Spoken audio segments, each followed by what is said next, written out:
Buenas noches a todos, vamos a continuar con el temario. Ahora les voy a hablar acerca de patologías de tumores de hueso y articulaciones.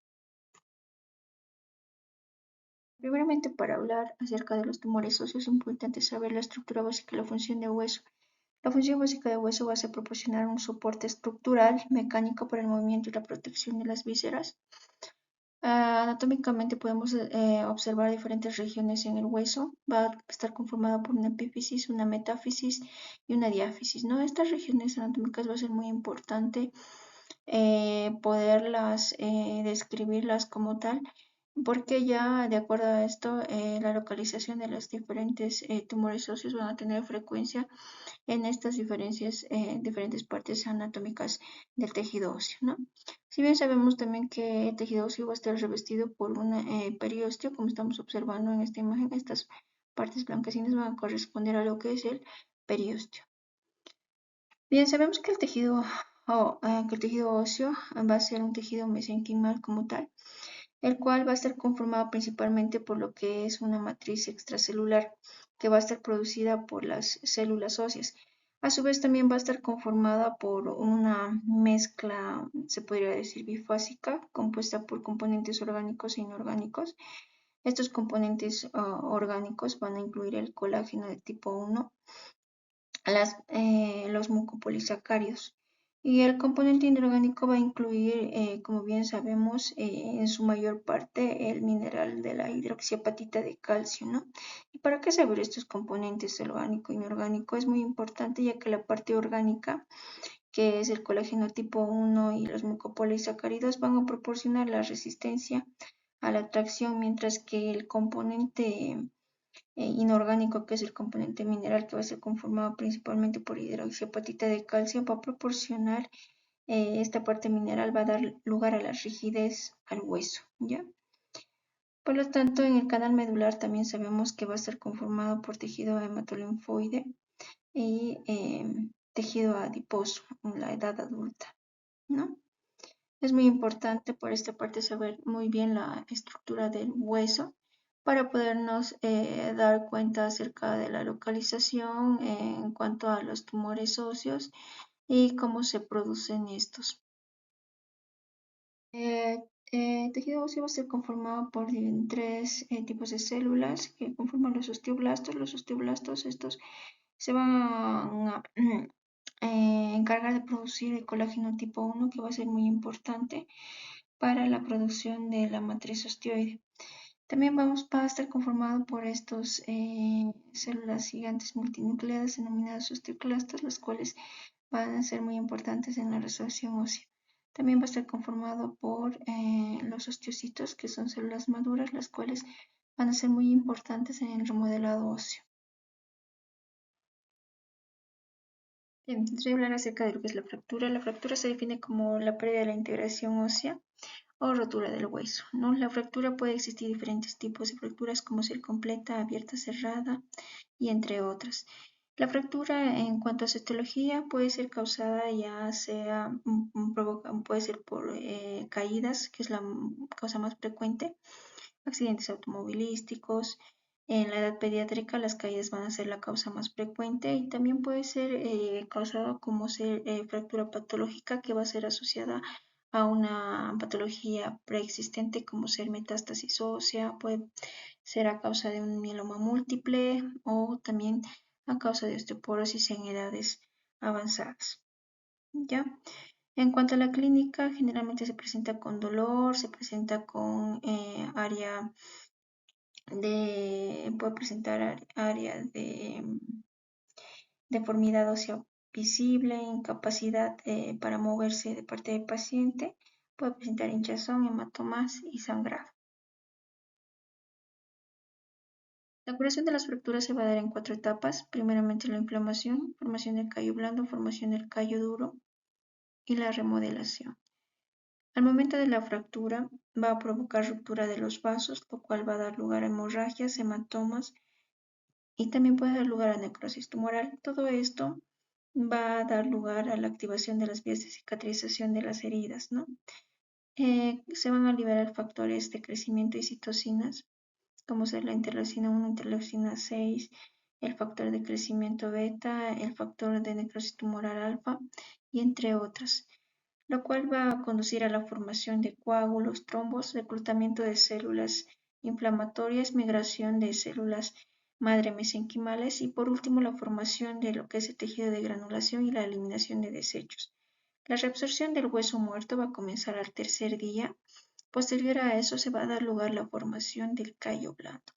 El callo blando se va a producir generalmente a partir de lo que es el periósteo. En el periósteo va a dar lugar a la producción de lo que son los condroblastos. Estos condroblastos y fibroblastos van a dar lugar a la formación de un callo blando semirrígido que va a ofrecer un soporte mecánico y va a servir de plantilla como tal, ¿ya?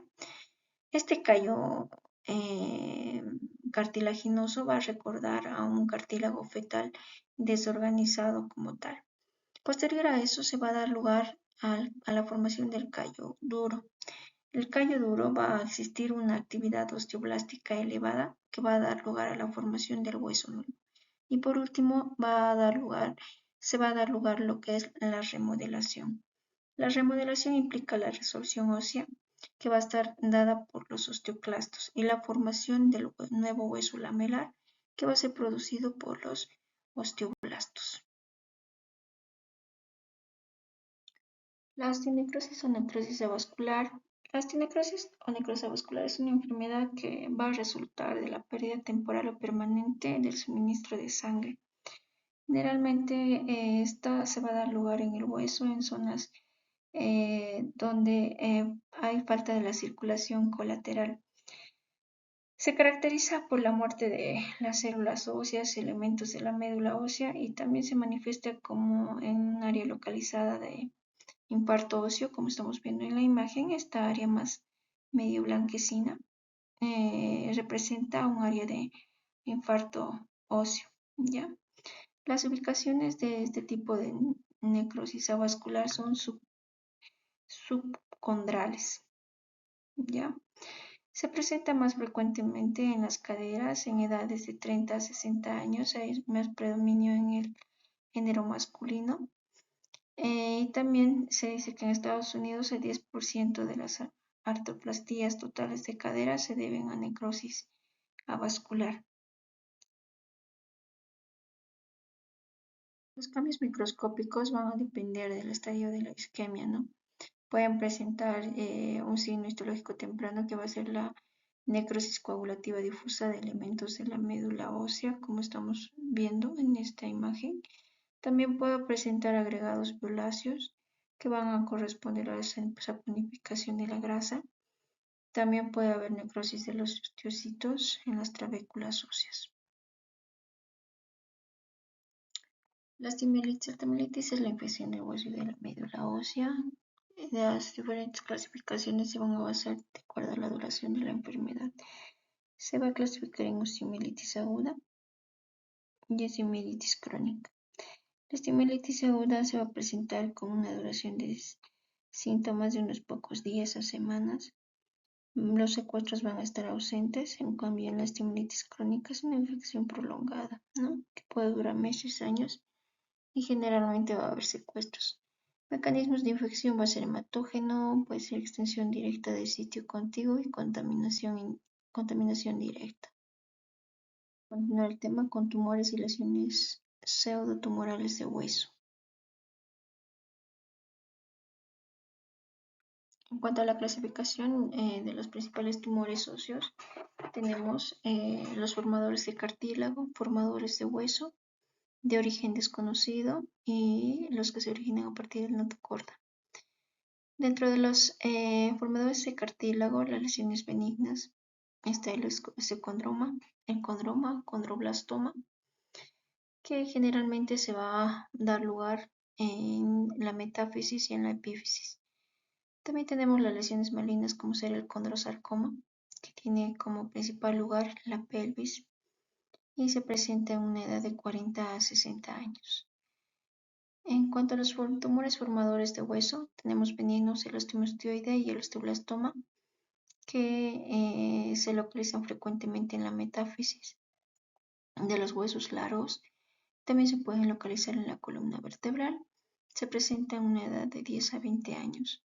También tenemos los de origen desconocidos, como ser lesiones benignas, tumor de células gigantes, el quiste óseo neurismático, que se presentan en la epífisis, en los huesos largos, en la tibia proximal, en el fémur. También las lesiones malignas de origen desconocido, está el sarcoma de Ewing y el adamantinoma, que se va a presentar en las diáfisis de los huesos largos. Los originados de la notocorda tenemos el condroma, cordoma, perdón, el cordoma, y que se va a presentar en edades de 30 a 60 años. Según la edad también de 0 a 10 años, estas neoplasias, las lesiones benignas más frecuentes en este rango de edad van a ser quiste óseo simple. Dentro de los tumores malignos está el sarcoma de Ewing, leucemias y linfomas. En cuanto a un rango de edad de 10 a 20 años, tenemos los fibromas nosificantes, displasia fibrosa, quiste óseo simple, quiste óseo neurismático, el osteocondroma, osteomastoide, osteoblastoma, condroblastoma. Dentro de los tumores malignos que se pueden presentar en esta edad está el osteosarcoma, sarcoma de Ewing. En la edad adulta joven tenemos el encondroma y como maligno el condrosarcoma. También podemos tener tumor de células gigantes. Los adultos mayores de 40 años, la lesión benigna más frecuente va a ser el osteoma y las lesiones malignas más frecuentes van a ser tumores metastásicos. Entonces, debe descartar tumores metastásicos antes de tumores primarios de hueso como tal. En cuanto al abordaje de los tumores óseos, es muy importante las imágenes radiológicas, las imágenes de tomografía, las imágenes de resonancia magnética para dar lugar con la localización. Ya habíamos mencionado al principio del tema que es muy importante la localización, saber en qué localización son frecuentes, ¿no? Estos diferentes tipos de tumores, formadores de óseo, formadores de cartílago. Como bien sabemos en la diáfisis, las principales lesiones sospechosas que podemos tener están en la displasia osteofibrosa, osteomastoide, también la displasia fibrosa y el fibroma condromixoide, ¿no? Lesiones que se pueden dar lugar a nivel de lo que es la diáfisis. A nivel de lo que es la metáfisis, podemos mencionar al fibroma nosificante, quiste óseo, el osteoblastoma, el osteocondroma y el osteosarcoma, que son frecuentes a nivel de lo que es la metáfisis. Y en la epífisis podemos ver que el condroblastoma va a ser la lesión más frecuente a nivel de esta localización. Por lo tanto, es muy importante poder saber la localización de la lesión como tal para tener una hipótesis diagnóstica. Bien, les voy a hablar ahora acerca del osteomastoide o osteoblastoma, que es un tumor benigno formador de hueso. Generalmente es de tamaño pequeño, menor de 2 centímetros, es de crecimiento limitado y se presenta con mayor frecuencia en hombres, ¿no?, que en mujeres. Es más común en niños y en adolescentes y generalmente va a afectar un 50% la corteza del fémur y la tibia. Se presenta como un dolor nocturno y el tratamiento de este tipo de lesiones es los AINES. En cuanto al estudio microscópico, el osteomastoide va a presentar trabéculas interconectadas al azar, ¿no?, de tejido óseo. El tejido óseo como tal va a estar revestido por osteoblastos, como estamos observando. Estos osteoblastos van a ser prominentes y van a estar rodeados de tejido conjuntivo con múltiples capilares dilatados, como estamos observando en la imagen. El osteosarcoma es tumor maligno de tejido óseo, en el cual las células tumorales van a producir osteoide. Tiene un patrón de crecimiento destructivo permeativo. Su incidencia, sarcoma de alto grado más común en el esqueleto, La edad más frecuente de presentación 10 a 14 años. Puede presentarse un pequeño pico en adultos menores de 40 años, generalmente como osteosarcomas secundarios a causa de metástasis, ¿no? En cuanto a la frecuencia de género, el género masculino va a ser más frecuente que presente osteosarcomas y también puede surgir a partir de cualquier parte, ¿no? En cualquier lugar de hueso. Es más común en los huesos largos de las extremidades, como ser el fémur, tibia, húmero. La localización, la metáfisis, como ya les había mencionado, es el área más frecuente, un 90% que se van a producir los osteosarcomas, pero también pueden producirse en la diáfisis en un 9% y en la epífisis en un 1%, menos frecuente. La etiología es desconocida. Va a haber predilección por la edad del estirón puberal, ¿no? Los sitios de máximo de crecimiento que van a dar lugar a una correlación con la rápida proliferación ósea. Por lo tanto, una minoría va a estar causado a exposición a radiación. También va a jugar muy importante genes mutados, ¿no? Más comunes en el osteosarcoma van a ser TP53, mayor al 90%, y el RB, que va a ser en un 56% de los casos se va a presentar esta mutación. Los osteosarcomas pueden estar asociados a diferentes síndromes genéticos, como ser el síndrome de Li-Fraumeni con TP53, el síndrome del retinoblastoma hereditario con la mutación del RB1, el síndrome de Bloom con la mutación del RSQL3 y el síndrome de Rockmund-Dobson y el de Werner también, ¿no? Diferentes tipos de síndromes genéticos que pueden estar asociados a los osteosarcomas. En cuanto a la clínica, puede presentar dolor sordo prominente por varios meses. El diagnóstico se realiza por imagen, ya sea por radiografía, resonancia magnética, tomografía por emisión de positrones y biopsia por aguja. En cuanto a la radiografía, podemos observar una característica: cuando el osteosarcoma afecta a partes blandas, va a dar lugar a una formación triangular denominada el triángulo de Codman, ¿no? Como estamos observando en esta imagen, triángulo de Codman. También puede ser expansiva, como estamos observando en esta imagen, puede afectar de manera expansiva. En cuanto a la macroscopía, estos son tumores voluminosos, estamos viendo en esta imagen, pueden presentar de forma granulosa, de color blanco grisáceo, que a menudo contienen áreas hemorrágicas, pueden tener áreas de degeneración quística o pueden ser sólidas, como estamos observando en la imagen. Ya hay destrucción amplia de lo que es la médula, el componente hematopoyético, como estamos observando acá. En cuanto a lo que es la microscopía, en la microscopía podemos observar presencia de células tumorales malignas conformadas por osteoide, ¿ya? Va a haber atipia citológica, una relación leucocitoplasma aumentada, las células van a ser poligonales y lo principal va a ser la formación del osteoide como tal.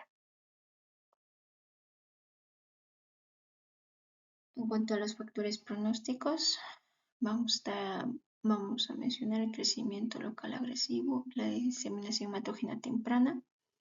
Factores de mal pronóstico está en tumores metastásicos, el sitio de tumores axial y la edad menor a 14 años. El tratamiento, dependiendo del tipo de osteosarcoma de alto grado o de bajo grado, el tratamiento generalmente es quimioterapia neoadyuvante, adyuvancia y cirugía. Va a depender del grado, ¿no? Tumores formadores de cartílago. Dentro de los tumores formadores de cartílago tenemos el osteocondroma, que es un tumor de la superficie ósea compuesta por hueso maduro con una capa de cartílago. Puede ser solitario, un 80%, puede presentarse como exostosis hereditarias múltiples. El predominio en cuanto a relación hombre-mujer es de 2:1, es más frecuente en varones. La mayoría de los casos se diagnostican en la segunda década de la vida. Sitio más común metáfisis, al igual que los osteosarcomas. Puede localizarse en huesos largos como es el fémur, húmero y tibia. En cuanto a su etiología, van a estar asociados con mutaciones en la pérdida de la función de los genes EXT1 y el EXT2. Estas lesiones solitarias, la activación del EXT1 se va a limitar a la capa del cartílago y va a ser somática, mientras que en la exostosis hereditaria múltiple va a mostrar una herencia autosómica dominante. Los pacientes tienen una mutación de la línea germinal heterocigótica del EXT1 y el EXT2, mientras que los tumores generalmente van a mostrar una mutación homocigótica en el EXT2. En cuanto a la clínica, generalmente son asintomáticos. En cuanto a la radiografía, los osteocondromas se van a presentar como lesiones pediculadas o lesiones sésiles. Como estamos viendo en esta imagen, es una lesión pediculada, ¿ya?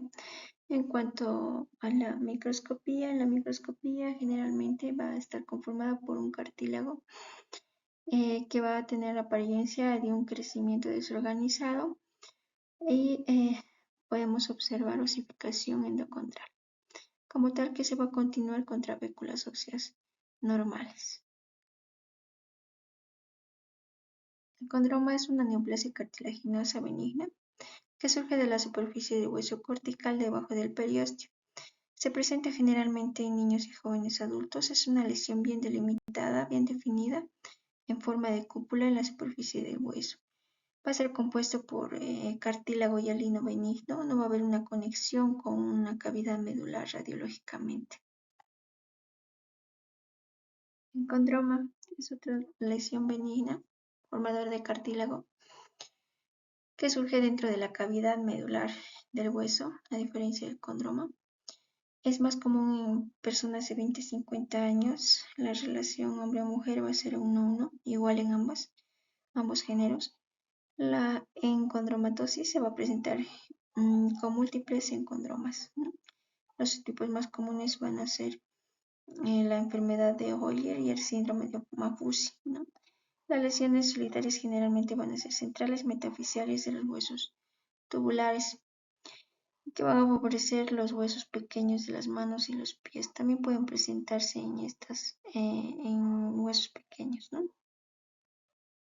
La etiología del encondroma va a deberse a mutaciones somáticas heterocigóticas en los genes IDH1 y el IDH2.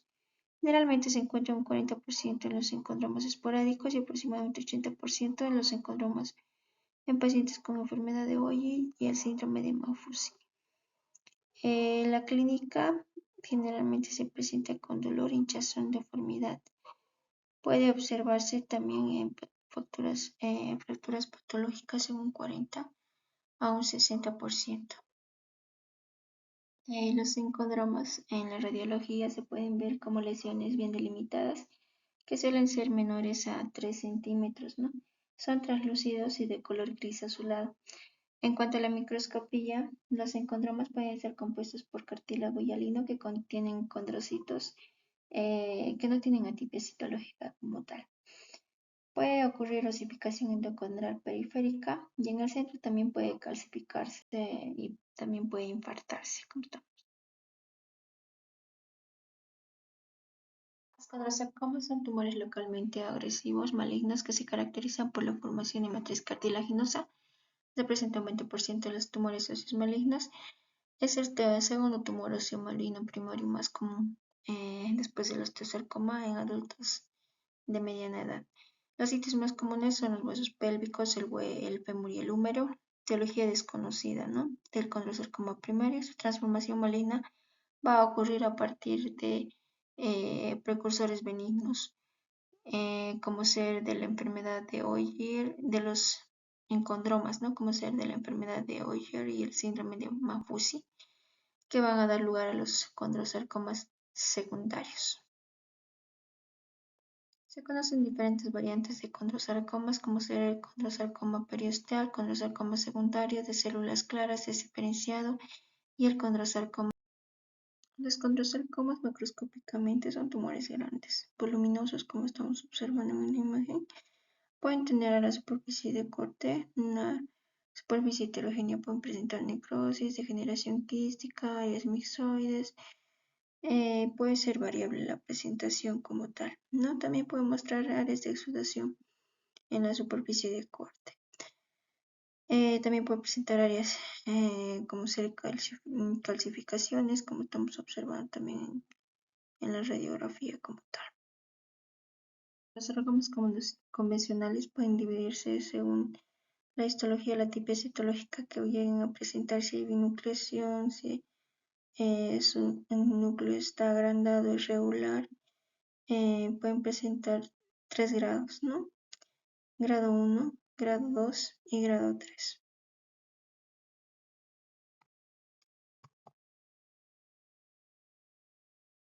En cuanto a los condrosarcoma periostal, es más frecuente en el género femenino, masculino en relación al género femenino. La localización más frecuente van a ser los huesos pélvicos, el fémur y el húmero. En cuanto a la radiografía, puede presentarse con calcificaciones tipo palomitas de maíz, como estamos observando en esta imagen. La destrucción cortical puede ser extensa, se puede extender hacia los tejidos blandos, como observamos acá, ¿no?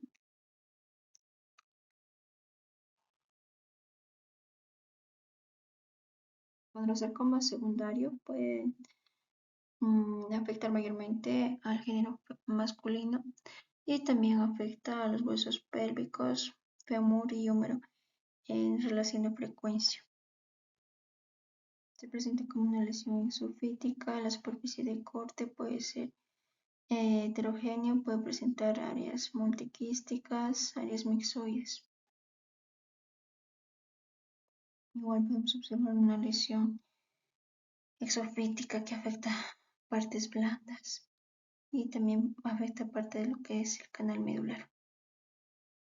Presenta áreas quísticas, áreas de hemorragia. Como de diferencia, misma distribución más frecuente en paciente de género masculino y también puede presentarse con mayor frecuencia. El sitio de localización va a ser los huesos pélvicos, el fémur. Los condrosarcomas desdiferenciados pueden tener un componente de alto grado que puede ser lítico agresivo, puede presentar destrucción del hueso subyacente, no con permeación. Los condrosarcomas desdiferenciados generalmente, cuando presenta un componente desdiferenciado de alto grado, generalmente tienen una apariencia de sarcoma pleomórfico indiferenciado de alto grado o de un osteosarcoma. Pueden presentar con menor frecuencia características de un angiosarcoma o un leiomiosarcoma, ¿no? Incluso pueden tener diferenciación epitelial, incluir morfología escamosa o pueden ser similares a adamantinomas. Este sarcoma mesenquimal igualmente predomina en el género masculino. La localización más frecuente puede ser en la cabeza, en la región cervical, en la región torácica. Este tipo de lesiones generalmente son bifásicas. Pueden ser lesiones bifásicas, como decir, cuando el sarcoma mesenquimal puede presentar un componente con área de células pequeñas redondas azules, como estamos observando en este patrón. Adyacente va a tener una transición abrupta, ¿no? Hacia un cartílago hialino, bien, hacia un cartílago hialino como tal. Entonces presenta estos dos componentes el condrosarcoma mesenquimal. Como de células claras se presenta en el género masculino con mayor frecuencia y la localización más frecuente va a ser el fémur. La macroscopía también puede ser heterogénea con áreas extensas de necrosis. El sarcoma de Ewing. El sarcoma de Ewing es sarcoma de células pequeñas redondas que muestra funciones genéticas involucradas en miembro de la familia de FET, generalmente el EWSRI1, y un miembro de la familia de factores de transcripción específicos de transformación como ser el E26ETS. El nombre se debe a un patólogo estadounidense James Ewing, que describió por primera vez este tipo de tumores en 1986. Las describió como tumores como endoteliomas difusos de hueso por primera vez. De ahí viene su nombre de sarcoma de Ewing. Tumor óseo maligno más común en niños y adultos jóvenes después del osteosarcoma predomina más en el género masculino, tiene una incidencia máxima en la segunda década de la vida. 80% de los pacientes son menores de 20 años. La localización, el sitio más frecuente es la diáfisis y la metáfisis, la región diaficiaria de huesos largos como extremidades inferiores y superiores.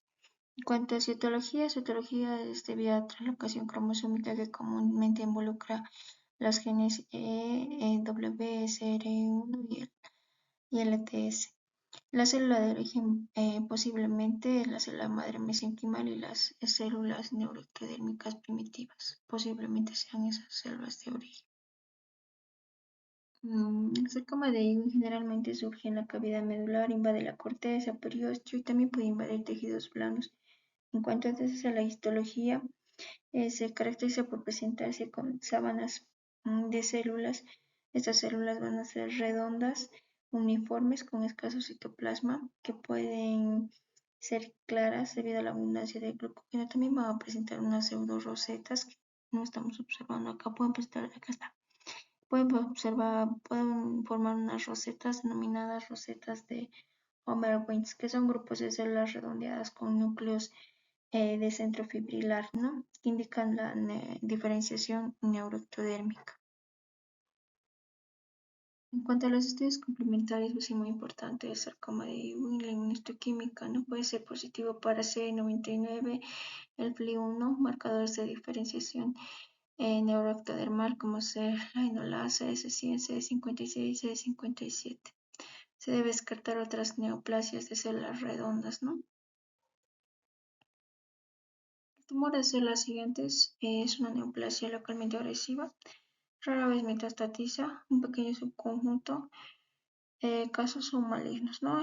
Es un tumor estilítico circunscrito que afecta a la epífisis, metáfisis, generalmente en individuos esqueléticamente maduros. Constituye el 5% de todos los tumores óseos primarios. La edad media de presentación es de 35 años.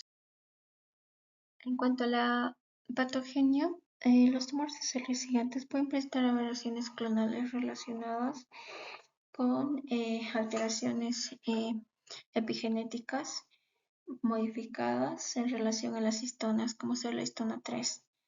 Las células estromales mononucleares que presentan los tumores de células gigantes van a expresar un activador del receptor denominado RARC, ¿no? También van a presentar varias quimiosinas, citocinas, que van a estar asociadas con el reclutamiento de monocitos y células gigantes multinucleadas reactivas, la osteoclastogénesis, ¿no? Activación de la vía WT1 beta-catenina en la tumorogénesis también se va a dar lugar. También puede dar lugar a transformación a malignidad cuando ocurre después de una radiación terapéutica. Se ha observado también mutaciones de TP53 en el tumor de células gigantes maligno, no asociados a radiación previa. Los tumores de células gigantes a menudo destruyen la corteza suprayacente, ¿no? Macroscópicamente, este tipo de lesiones se presentan como masas grandes de color pardo rojizo que con frecuencia pueden presentar degeneración quística en la macroscopía.